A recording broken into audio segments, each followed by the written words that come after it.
परिवत्साचे वर्षे दुबते होय घरो देसे झाले पांडवाचे निमिषे जगदोत्तर. तसं पांडवाच्या निमित्तानं रणांगणावर अर्जुनाला भगवान श्रीकृष्णाने गीता सांगितली. त्या गीतेमध्ये जे गुह्य असं ज्ञान आहे ते ज्ञान फक्त अर्जुनालाच उपयोगी पडलं का? सांगितलं अर्जुनालाच. फायदा मात्र जगाचा झाला. फायदा तुमचा आमचा सर्वांचा झाला. ते ज्ञान आपल्या सर्वांना मिळालं.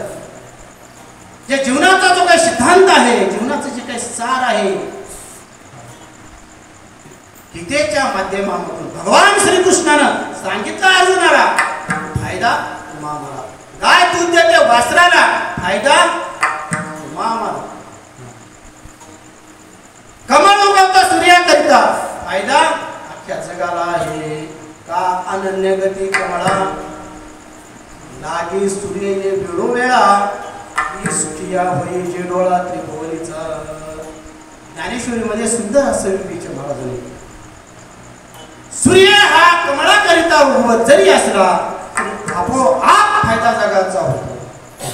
हे जसं असं महाराज ज्ञानेश्वरी महाराजांनी पुढे सांगितले. तैसे अर्जुनाचे व्याजे गीता प्रकाशुनी श्रीराजे संसारा एवढे थोरवचे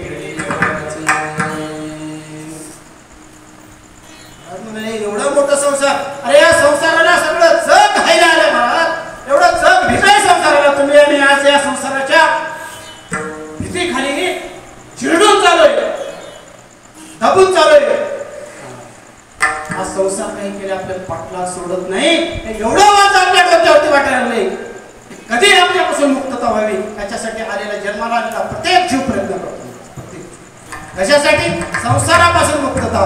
पण भगवान श्रीकृष्णाने अर्जुनाला गीता सांगून त्या संसारा एवढं थोर जे वज आहे, एवढं मोठं वज आहे, ते फेडण्याचं काम भगवान श्रीकृष्णाने केलं. म्हणून आला एका करता पण फायदा जगाचा. गाय दूध देते वासऱ्याकरता, फायदा जगाचा.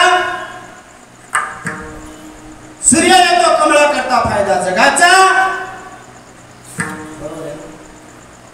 हे जसं आहे तसं गीता भगवान श्रीकृष्णाने सांगितले अर्जुनाला पण फायदा जगाचा. पांडुरंग परमात्मा आला पुंडलिका करता, फायदा जगाचा.